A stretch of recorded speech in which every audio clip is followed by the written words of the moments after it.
Aloha mai kako. I'm Kari. I am currently a graduate student at the University of Hawaii at Manoa, and today I'm going to be giving a talk that's a little bit more informal in the sense that I'm going to be telling a story more so than reporting on typically what I do in presentations for reporting on any kind of research findings or anything like that. So I hope you guys are interested in listening to how we built Createx. Now, to give a little bit more context to myself, I already introduced myself. I am Kari. I am not only a grad student, in particular a PhD student in computer science at the University of Hawaii at Manoa. I'm also a graduate research assistant at the Laboratory for Advanced Visualization Applications, LAVA is what we call it. And I've been working there since I was an undergraduate student. I completed my master's just this past earlier this year, and I've moved on to my PhD. And throughout my entire time working at Lava, I've done a lot of projects dealing with doing or creating interactive experiences. I think a better term to put it is serious games. So that is a lot of times these interactions or experiences that are not necessarily there for entertainment, but there for training or for education. And it's been a whole lot of fun. I also have to I'm a big nerd, and so what I do for my job is also what I do in my free time as well. And I like to try to create different systems, particularly for the preservation and the perpetuation of Hawaiian culture. So I'm going to be talking a lot about that, particularly for this talk. I'm going to be talking about Valkyrie, which is the first project of Createx, and important to understand sort of the pathway we went on to create Createx. So, what is Createx exactly? So I already mentioned it's an emerging media lab, but Createx is a new, we always call it a sister lab to Lava, and it is at the University of Hawaii at West Oahu. So it's a little bit of a ways. I have to drive a little bit far to get to it than I'm used to. But it is in the new Academy of Creative Media building that was just constructed and opened up earlier this year. And within that space, we decided to create a projection system or to set up a projection system. So what I'm going to be telling you is the story of how we created that or why we created that projector system, how we set it up, and then how we went about creating Valkyrie, which was the first program we created for the system. And then I'm going to end it and wrap it all up with what our hopes for the future are and our projects that we have on the horizon. So if that is all interesting to you, I will continue on. So what exactly am I referring to when I say a projection space? I'm talking about a mixed reality projection space. Now, when we say mixed reality or I talk about extended realities, just in case anyone doesn't know the meaning of that or what I'm referring to is that extended reality technologies encompass virtual reality, uh, augmented reality, and mixed reality, which augmented and mixed reality kind of go hand in hand. There's a little bit of difference, but essentially virtual reality is what you can think of when you think of headsets. You have a head-mounted display and you're fully immersed, at least visually, in a digital environment, while mixed and augmented realities are you're mixed or you're augmenting reality in some way using some kind of digital component. And so for our projection space, what we are doing is that we're projecting onto the walls and we're hoping to project onto the floor soon. We're still getting that all sorted and trying to find funding for that. But to project into a space to create a virtual environment so that users can do a multitude of things. So we are not just framing this for, say, artistic or exhibition purposes. This also, we really want to use this space for education and research. So it's in the Academy of Creative Media building. So we are really looking into how we can provide access to the students so they can go in and they can use it as a ground and a foundation to start utilizing the system in ways that will benefit what the stories and narratives they wanted to say. As if you ask Chris Lee about this space, Chris Lee is the head of the Academy of Creative Media system-wide at the University of Hawaii, and who helped develop this lab.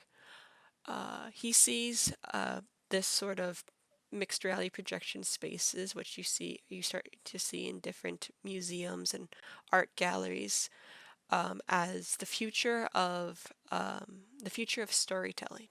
Essentially, through this immersion and through this sense of place that you get from being in these immersive projection systems, it's a new way for us to think about how we express ourselves artistically, how do we express narratives through the capabilities of these spaces. And that is really cool. It sounds like I'm going to say but no. It's very awesome. I'm very excited for students, for what students are going to come up with and tell the stories they're going to tell in these spaces. But we also are looking into and doing research, because since this is a sister lab to Lava, we are also looking into doing research in how these spaces can aid in more research or education focused projects, such as for data visualization, or even for educational environments for possibly school children. So overall, we have high hopes for what this room can be, or what the system can be. And not only is it just projectors, we also are experimenting with and adding different peripherals to the system. So like right now, what I've been doing, and it's been kind of silly because I constantly have to dance in front of a camera essentially, is that we are implementing Azure Connects uh, into the system. And with that, we can have body tracking. So not only will it be immersive because it's just the visual of being surrounded within the system, but also it will be interactive by the system being able to know where you are in the room, and from there be able to generate different visuals or sound cues or what have you, depending on where you are in the room. So that's a very exciting part, and I've been having a lot of fun developing that. But it's still too early, so I don't have a complete demo to show you all yet, but I'm working towards it. So that's essentially the rundown of what Createx is, other than, or at least the projector system in Createx. We are also hoping that Createx houses other interesting technology systems that could aid in, again, these goals of for artistic expression, for education, for research, and so on and so forth. So what I'm going to talk about now in particular is Valkyrie, which is our first project. So where this really all started was actually from when Chris Lee and Jason Lee. So Jason Lee is the director of Lava. He's my boss. During some of their trips around, particularly to Japan, they visited Team Lab Borderless. Now, I have some video of when I got sent there, because shortly after they came back, they were very interested in implementing this kind of system in the Academy of Creative Media. And so they sent me to Japan to go and be like, figure out how this works so we can build it here. And so I had a fun time where I spent hours in Team Lab Borderless, kind of really trying to take it all in, all their exhibits, the layout, how they designed the space for so that people, visitors, could go in, and how they really directed people to go to space to space to space, which honestly, it's undirected. That's the whole reason why it's called Borderless, is because all of the art, it was very interesting, all of the art kind of goes into one another, and it is, the fun of it is not only that the art is just very exciting, and I mean, look at this, everyone was there trying to take a good picture for Instagram, but it was very interesting to see how they use the technology to create these spaces, augmented spaces that go from room to room to room to interesting topic, where the real fun of it was, exploring and stumbling upon new things that were interesting and just sometimes just really awe-inspiring. So after that really cool trip, I also visited Team Lab Planets, but I didn't have as much video from there because there was a lot of water. Like they actually made you walk through water, and that I didn't want to get my camera wet, so I didn't take as much video of that. But that was also a very cool digital art museum. So with all of this ideas in mind, we started to think about, and I already kind of clued you into what we started to think about is as we reflected on our experiences at Team Lab and their digital art museums, what sort of what did we want to do? What sort of opportunities that we had to do something to implement a system, a similar system, or something a bit different? And so this was in line with the building of the Academy of Creative Media, and so it was decided, oh, what we want to focus on is the projection system and try to get the projection system in there so we can really think about if you had this augmented space at your disposal, excuse me, at your disposal, what could you do in it? Now, Lava already has a history of these kinds of spaces or similar sorts of spaces. Before Jason actually started working at the University of Hawaii, he worked at the EVL lab at the University of Chicago, and they did a lot of projects like developing the cave 2. So they're called cave systems where they use projectors or moving on to displays to create these immersive rooms. But what we thought was particularly interesting and what we're reflecting on from even our time at Lava, where some of the Lava grads not that long ago, maybe a couple years back, or so actually, is it several years back? I'm getting old. Anyway, several years back, created the Destiny Cyber Canoe, was that there of course are a lot of pros to creating a display immersive environment, but there are cons as well. One of the things that we found is Destiny was amazing to look at. It's 3D capable, you really feel immersed in the environment, but it comes with some problems of installing and just upkeep of the displays. The displays had to be custom made, so they're a bit expensive. So we were seeing, okay, if we made something that's a little bit cheaper or like more, I wouldn't say low tech, but easily more deployable, that it could be deployed into different environments more easier than a big display room, and that it still is different from trying to do like a virtual reality environment or augmented reality environment because people tend to, I mean, okay, again, don't get me wrong, I love virtual reality and augmented reality, but like wearing those headsets, we find that a lot of people get exhausted or can't even see because their vision isn't perfect. Um, so we want to explore this avenue that is kind of solving some of the other problems we're seeing with head-mounted displays and with these more expensive display walls. So the quality of projector systems is lower. Like you're not going to get the same clarity as having an OLED display as your display walls, or literally having a VR headset like inches from your eyes. However, we thought it would be very interesting to look into, okay, this is a space everyone can be in, feel embodied in. What can we do together and what can we experience together in this projection system that could better practices of education, better practices of data visualization, or again, like I said this earlier, better or give opportunity to different ways of expressing ourselves artistically. So, with that in mind, we created Createx. And since Createx was being built, the first challenge was building the projector system. And so from there, once we understood the direction we wanted to go when building the projector system, the next thing we had to consider is what we wanted to build for the system as its first project. So this would be a demonstration of the capabilities of the projection system.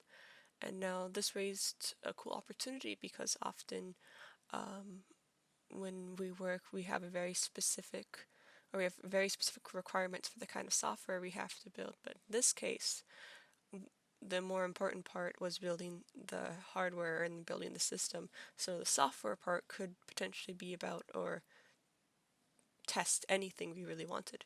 And so we right away knew that we wanted to do something that incorporated Hawaiian culture.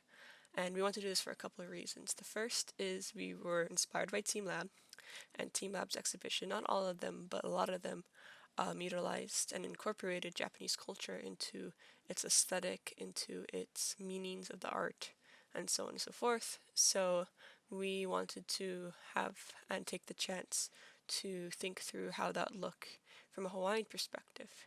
And secondly, because I was the lead on the project and because of my own experience and my own work, I thought it was a very good idea to take that this would allow me to take the time to really think through the process of creating these sorts of interactive experiences, because often I think developers know that sometimes the development cycle goes so fast and some things get lost, or you don't have the time or the luxury to dwell on the deeper meanings or embedding deeper knowledges into these kinds of interactives. So I felt this was a good opportunity to really try to figure out a good process so that in the future, when we are doing projects that we're really on, like, we gotta go mode, we have already kind of a method to help us go through so we don't lose a lot or I guess you could say forget, but so that we make sure that we're on task to both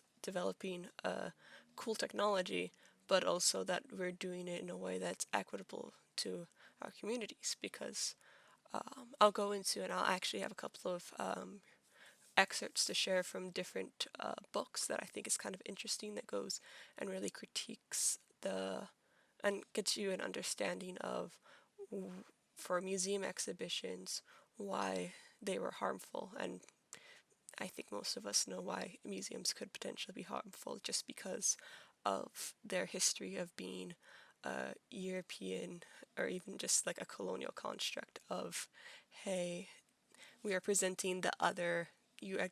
They often objectified indigenous peoples. And so in this day and age, there's a large push to figure out how do we, basically, how do museums not do that? So the first quote I want to share actually is from this book called Ethnographic Museums Through Oceanic Lens, or Refocusing Ethnographic Museums Through Oceanic Lenses. I cannot show it to you because, there we go. It's very interesting. In the first chapter, it talks about Bishop Museum, and particularly I wanted to read a passage from, which was a quote by Hanale Marzan, and I'm sorry if I pronounced the name wrong, or his name wrong, because I'm not very sure how to pronounce French names. But he was a cultural resource specialist at the Bishop Museum, and he is quoted saying, "Anthropologists were just more concerned about the research and preservation, but not really interested in the continual perpetuation of those cultures through the interactions with the living people in the community. We're, which he's talking about Bishop Museum, looking at it from a different lens. We're looking at how those things of the past are still connected to the people of the present, and how those things can help us continue into the future. In Europe, a lot of the collections or the researchers are separated from the collections. They don't interact with the collections in the same way. I think that's, for me, the magic for me being here at the museum, is because I am a practitioner of different art forms and understand the different cultural perspectives that were imbued in all of these things that we hold here at the museum. It only allows the museum to access that through me and people like me, so that information can be disseminated in a very positive and proactive way." So this is speaking to, as I said, the problem with museums, in which it tends to be disconnected, and a lot of the artifacts are just that. They're artifacts, they're objects, they're separated from the contexts and the connections they had with the community. And particularly for extended reality technologies, even though often we don't deal with the actual artifacts, there's still a risk of objectification of the cultures or the artifacts or the that are being exhibited. So the other quote that I typically share that kind of, for people who are much more eloquent than me, describes these sorts of problems and these things we need to consider is this is a quote from Decolonizing Methodologies by Dr. Linda Tuhiwai-Smith. And in this quote, she writes about the different ways to be researched or colonized. And she actually has a bullet point talking about virtual reality. And in the quote, it says, "For those who can afford it, virtual reality can already substitute for exotic travel and armchair voyeurism. Art collections from museums can now be viewed from anywhere in the world, and ancient ruins can be reconstructed and entered by a tourist who never needs to leave home. According to Tasmanian Aborigine Jimmy Everett, white people actually farm Aboriginal culture, molding it into static stereotyped images of what is accepted by white Australians as being Aboriginal. Anything that doesn't fit the white criteria is rejected on the presumption that it is not wholly Aboriginal. Scientific knowledge of peoples can be created for virtual experience, and conversations can be designed between ancient warriors and modern day observers. Cultural differences can be controlled by selecting and pushing buttons. Dehumanization of the other continues." So, thinking about these quotes and thinking about how there are the problems with, again, objectification and just being othered and losing all these connections and embedded knowledges when presenting cultural heritage knowledge or artifacts.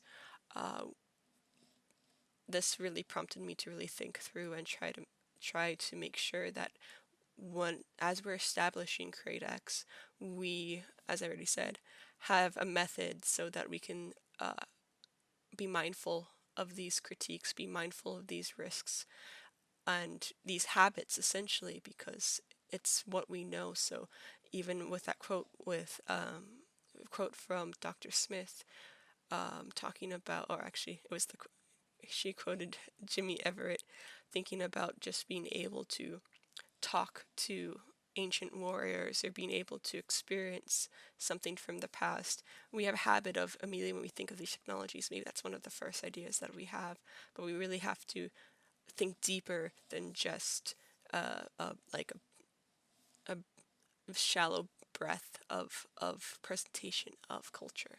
So with that, that actually led to my thesis, where I started trying to think through how this framework would be created. So as you had the opportunity to have this about Hawaiian culture and trying to think of, okay, what are we going to do? A couple questions really came up, and that is, who are we optimizing for when we create cultural heritage exhibitions? And how can these sorts of exhibitions benefit the community of the cultural heritage? Essentially addressing this very obvious problem in exhibition design, in just the coordination of like the development and design of exhibitions in museum-like settings or just exhibition settings, is that how do you do it so it's not objectifying, that it's actually something that is useful to the community that is being exhibited, and also what kind of responsibilities do you have on that? Because we can go more in on the details of, oh, what is, I guess the term we can say in this sense is, what is free to share, what information is free to share, what information shouldn't be shared in these kinds of contexts. And it goes into a conversation about data sovereignty. And that is a much more complex conversation that I'm going to, just as I did now, briefly touch upon, because I don't think you guys want a huge lecture like that. However, we were really conscious of like, okay, we want to create something that's not just, oh, we want our first demo to be Hawaiian and it's just cool because it's Hawaiian and there's no depth there. And so we really started thinking through these questions, and that actually led me to my thesis topic, which was trying to come up with a framework to really think through these questions and or these considerations, and how do you go about your usual design process as a software developer, but take time to think of these considerations. So I'm not going to explain my whole thesis and its methodology and its whole thing in detail. Essentially, it was literature review, and then I interviewed Native Hawaiian professionals to gauge what they thought was equitable in exhibition and extended reality design, so interactive design essentially. And so what the results were, we could explicitly define what is considered equitable and valuable to communities through exhibitions. Now, for this audience, I think this is going to be very apparent, and like, yeah, that was the result. But I still think it was very important to have these explicit uh, goals or like explicit considerations to have, so that when we go and we expand and we start working on more projects like this, we can explain to future students how exactly to go about reflecting, considering, and making connections with the community. So to list off these points is that first is recognition and respect for ancestral knowledge and lineages that created and passed down that knowledge. So don't separate the whatever cool thing that you think that you want to present in a cultural heritage exhibition or an interactive.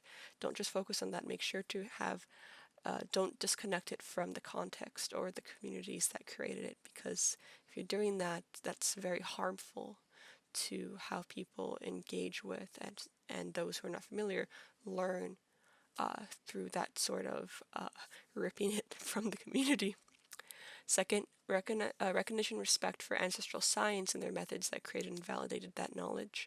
This is a huge topic in the sense that a lot of, especially indigenous cultures, have their own methods and ways of knowing things and validating how they know things, and that's their own sciences. And so we cannot, especially for us, or I say us in the sense that those of us who have a university education, in which the university education teaches us more Western ways of validating knowledge, we cannot look at other indigenous or other scientific ways of knowing and methods of knowing and think that they're invalid or do not take them into consideration at all of how this knowledge came to be. Thirdly, authority over presentation, expression, and design of the exhibition, so community-led co-design. So there are a lot of different methods that museums are using or trying to figure out how to use, or even just anyone who is working in the cultural heritage field, because there's the thought of if something is created by someone not from the community or of the culture, then that already is a road to being harmful, because they don't have the context, they don't have the knowledge, they don't have the experience to create something that will have the complexity and depth that is needed for these interactives to not be harmful. And so the thought is, and this is called different things and they're all a little bit different, but the method is that professionals such as curators, exhibit designers, even in my context, myself as an extended reality technology designer, work as a supporter, and it's led by the community. So instead of me doing what I want to do and leading that, we are basically supporting community members who will design the project to what they think is equitable and good for their community. And there's a lot of critique to this kind of methodology. The first being, or the number one being, that this is a very slow process. Because there's always going to be the overhead of having these conversations, because as the professionals need to make sure they gauge expectations of the community, and the community are probably will often suggest things that might go against the expert's typical way or typical comfort of doing things. The other critique is that also there's still the question of, even if you're from the community, or it is led by the community and you're from the community, who from the community actually is the one who should tell the story, and that's hard to define most of the time. Okay, the next one is opportunity to educate and give experience to community members in skills relevant to the creation of the exhibition. This one's very easy. It's just meaning that as you go through the process of creating an interactive or creating an exhibition, Don't just go there, extract everything and leave. Also give knowledge of your expertise, have the opportunity so that local community members can gain a skill. And so there is a lasting positive impression from not just the product of the interactive design, but just the process also is very helpful as well. And then lastly, the authority over how, when, where an exhibition and its data will be presented, distributed, stored, and utilized in the future. This is also talking about data sovereignty. This is talking about, again, not being extractive in your process and distribution of whatever the resulting interaction is, in the way that all the things that you collected, like the media, the research, the information, is not just held by, say, for me, like my positionalities, I'm an employee at the University of Hawaii. I want to make sure that it's not just the University of Hawaii owns it, takes it, and then does not allow it to be freely given back to the community who generated it. It should be shared by, should be shared to the community who created it, because essentially it is their knowledge and their experiences and their life. So it's very important to think more like that and not think in the sense that you are just going there, recording, going back, and you'll never go back to the community again. So with all that being said, very quickly to show. Just to explicitly state, this is the framework, or at least this is my image that I created the framework. Very simply, there's a very basic software development cycle timeline on there, where usually the steps are requirements, design, prototyping, testing, and then you loop between those phases in software development design. And I positioned waypoints, essentially places during your design process where you should stop and consider and reflect on how your project is going. Are you answering these questions and considerations that you need to think about to make sure that you are having and you are not you are meeting the equitable standards of doing your project. So like when you're collecting requirements, do you understand your positionality? Are you actually involving people from the community in the project? Are you such and such and such? So particularly for Valkyrie, I know I went on a long tangent about museum creation, exhibit design, but it all goes back to, for Valkyrie, we started to really think like, okay, how are we going to do this correctly? And so we did in that time make a prototype, and then I went out and I interviewed a lot of different Hawaiian professionals, both artists, educators, and so on. And from there, started to understand sort of how to answer these questions posited from the waypoints that I came up with, like how can exhibits be equitable? And from there, we went through and we changed features that were involved in the creation of Valkyrie. So this was a doc we had that where we would put the initial features, and then we would say, okay, did the project change? Or did the feature change, and if so, why? What was the evidence from the interviews that caused us to change this feature? So I'm going to go over that a little bit. But before I can really talk about the features, you need to know how Valkyrie essentially works. So Valkyrie was created with the initial idea that the more you use Aloha Hawaii, the more diverse and abundant the forest will become that is surrounding you through the projection system. Now, that was the initial idea. And then from there, it grew to trying to think of, okay, what opportunities do we have from creating something with that sort of metaphor? So what Valkyrie ended up being is that it was a touch table interface that the user could go up to, and on that interface, they're presented with a board, a tile board, and on this board they can request for different tiles to appear, and each of these tiles have a different Hawaiian word on it. And when they go and they bring this tile to a specific placement that they can do by matching the colors on the tile, whatever tile it is would affect the little character that's on the screen. So essentially, red tiles are like subjects, or they can be like elements. Particularly for this, an EEV, or it says cut EEV, is a type of bird. So when you move it to the red tile space, the little character turns into an EEV bird. But now we can modify it by adding another tile. So the green tile, or I should say teal tile, when you move it to its space, say we do lele, you can see that the bird starts to fly. And that's because lele essentially means that the bird is flying.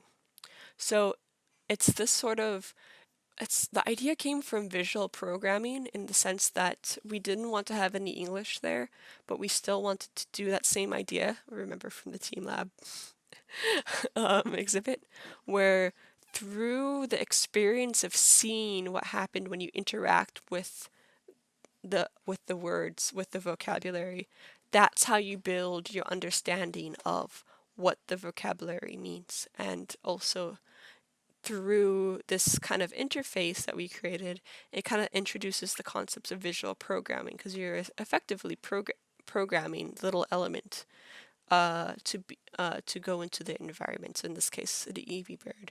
So you can go on, add into the other modifiers, or the other tile modifiers. So we can say that the EV is fast, the EV is sad, or something like that. And once you have your character created, you can go and you can send them off, and they will go into the virtual forest, and they will continue to do whatever action you told them to, whether it's flying, walking, singing, and so on and so forth.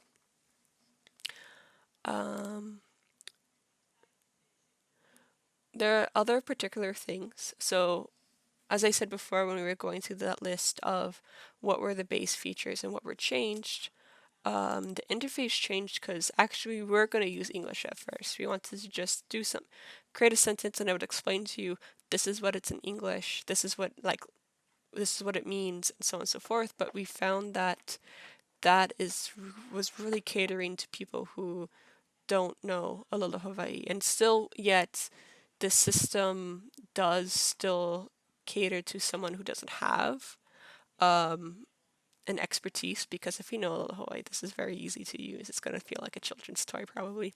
But we're not putting English in the forefront. You have to actually work for gaining the knowledge in the system. It's not just going to be handed to you easily. You have to really think in terms of Hawaiian words and the particular possible meanings in that way. So for that's why we changed to our current system after that feedback. And then there's also the thought of how we used to present the environment. Before, the older versions had fictional settings, which looked very nice, but they could just have been anywhere, essentially. And so it's like a generic Hawaiian forest. And so what changed is that we started to think about, okay, what if we actually modeled it after places? Essentially, for our most recent demo of Valkyrie, it's Wainiha Valley on Kauai, which is one of my favorite places on Kauai. That's, I guess, to be in the first prototype. But essentially, we can add in another layer of knowledge by making it a real place, because then we can also have limitations and the opportunity to have the elements that appear, such as the endemic species that appear or that you can program, be from that place, so that you know that in Wainiha Valley there is this sort of bird. It's like how we can, I want to do extinct birds as well. So we can put the Kauai in a place, but then say if we change the environment to somewhere like on the Big Island, we would have the Hawaii o'o, so like the different sorts of birds that were around the island. Now, I'm sticking to birds because that is mostly what we have implemented, is the systems prepared or ready to do endemic species, mostly birds and other mammals, or there's not much mammals. I'm also going to put Paua in there because they just been around for longer, so even though if they're not completely endemic. Anyway, we can have bats though. Bats are going to be the endemic mammal. Um, we also want to add in other elements. Not is it just fauna, but it also can be flora. That is, the user can program it so that it starts growing endemic plant species in the area that are particular to that area, and also being able to program weather elements so that are particular to that area, so they can also learn the names or the types of, because there's a lot of terminology like that in Hawaiian, of that into the scene, and so they can start to develop this familiarity. It's not as going to be as good as actually being there, of course, because you can't beat that. But we see opportunities for this for, say, school groups who can't go to the other islands, but it's important to learn the histories and to be familiar with all of the islands, but you never have a chance to go. Like, I didn't get to go to Maui and the Big Island until I was much older because I'm from Kauai, so I was kind of stuck on that side. And then the cool thing was to go to Oahu every once a year. So in that sense, is that there's a lot of things that students should learn about their home. And I say this when and in my mind I'm thinking of Hawaiian students when I say this. Um, but they not always are going to be able to get there. So through this, we can offer and have them experience something that still is not perfect, but at least it's a little bit more of an experience and an impact than just reading a book or watching a television or something like that. So that kind of goes into the future features of what we're hoping for Valkyrie. Valkyrie is a bit on the back burner at the moment because we just passed our 1 year anniversary of moving into Createx. And so we have been working a lot also on writing grants and basically forging working relationships with different organizations and different partners to create opportunity for more projects so that more students can come in and help and develop these a wider range of projects. So, for example, we've been working with PVS on the third va'a, which is changing and developing as everyone is trying to think and really reflect on what the third va'a can be. But essentially, our part in it is that we're developing a virtual space, so a virtual environment in which that essentially users can go on adventures with a little character named Kakuhi, and through their adventures, they can learn about the different science that the Polynesian Voyaging Society conducts, especially from the data they collect when they go on their voyages. Particularly, is planning to go on a Pacific voyage soon, so we're getting ready to figure out what kind of data we can collect from that and what can we share with, and what kind of adventures we can develop for the community. We're also working with the Office of Indigenous Innovation which is a UH system-wide office, on looking into other projects that we can work on, and actually even thinking about how we can expand these projector systems to other places so that we can create more labs, not only in universities, but even maybe in high schools or community areas, so that more local students can have access to these kinds of technologies. So, with all that said, we had a lot of fun building Createx, dreaming about Createx, and designing and what we really want to become as a lab as we start the process of like actually establishing ourselves. And we're very hopeful for the future. You know, COVID has caused a lot of problems for everyone in so many different ways, but we are very looking forward to trying to, once COVID is finally passed, to opening our doors and allowing students to, and community members as well, to come in and really see what they can create with this tech available. So, mahalo so much for listening. I hope that what I said in the story that I shared of Createx to Valkyrie to our hopes and dreams for the space was interesting to you all. And I'm just very thankful that I had the opportunity to speak and share this story with all of you. So, mahalo.